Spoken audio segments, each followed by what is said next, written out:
Culture means the total accumulation of material objects, ideas, symbols, beliefs, sentiments, values, and social forms which are passed on from one generation to another generation in any given society. For us to understand, let us understand the culture like this.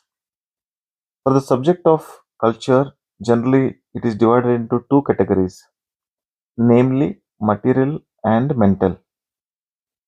So, if you want to study the Indian cultural heritage from these two aspects, you need to know how early was this Indian heritage was developed. So, I'll give you a brief introduction and idea. All early developments of the culture related things are mainly material.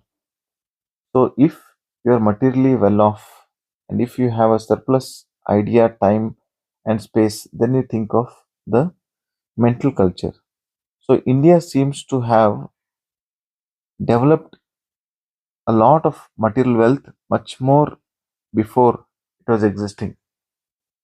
For an example, if you can go along with the researchers and historians, so the data gathered by these historians and research workers, we know that India has developed a form of well acquired material culture from the time of Rig Veda.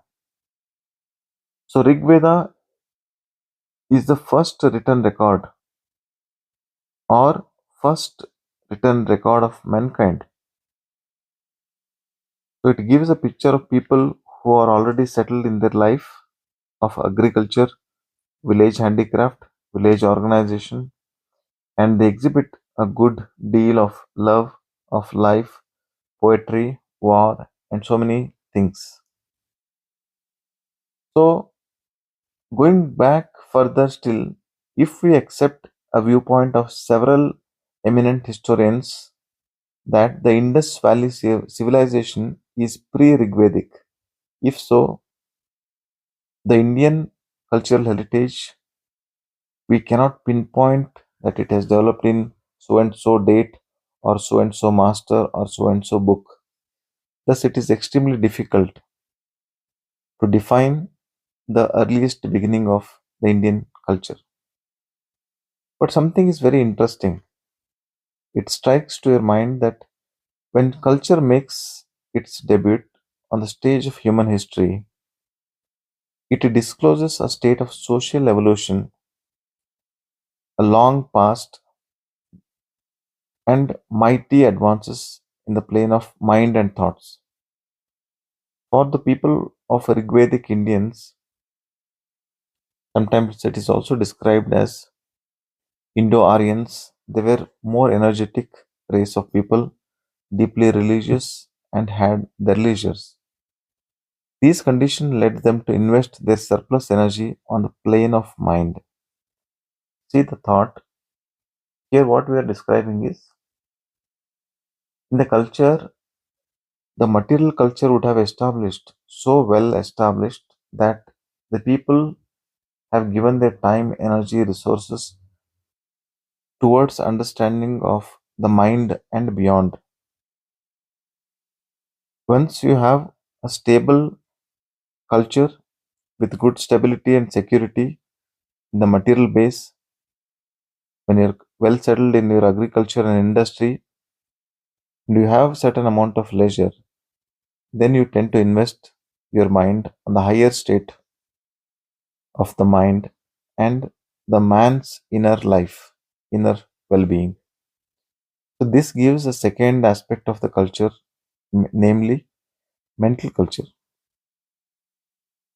In the Rig Veda, we already face an emergence of life, of mind, life of thought, not merely the field of literature, but also in the field of bold philosophical speculation, astrology, astronomy, things about God, and so many so forth. Meaning of the universe and human existence. So, starting very early in the life of Indian people, in the Rig Veda period. The philosophical temperament and inward bias has grown in a large volume, creating a centuries of evolution which is dominant in the characteristics of the Indian culture.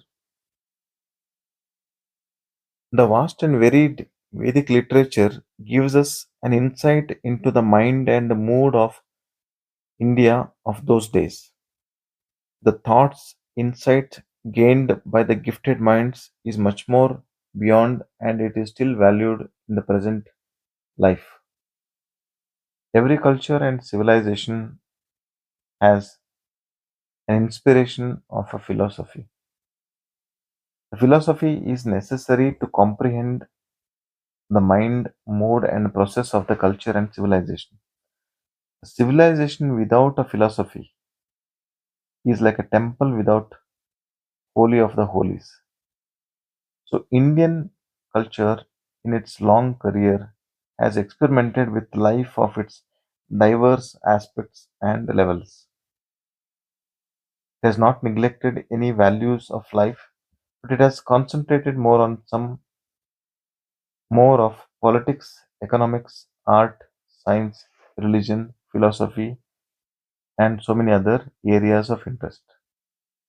You can see the Indian cultural heritage from the Indian perspective rather than Western writers or Western otherworldliness or transcendental idea.